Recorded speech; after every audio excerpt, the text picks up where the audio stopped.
بسم اللہ الرحمن الرحیم۔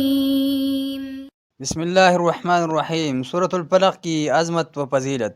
سورۃ الفلق بھی بہت عظیم الشان سورت ہے۔ اس سورت کی عظمت اس حدیث سے ہی نمایاں ہو جاتی ہے جس میں اسے اللہ تعالیٰ کی پسندیدہ ترین سورت قرار دیا گیا ہے۔ چنانچہ سنن نسائی میں حضرت عقبہ بن عامر رضی اللہ عنہ کہتے ہیں کہ میں رسول اللہ صلی اللہ علیہ وسلم کی خدمت میں حاضر ہوا تو آپ صلی اللہ علیہ وسلم اونٹنی پر سوار تھے۔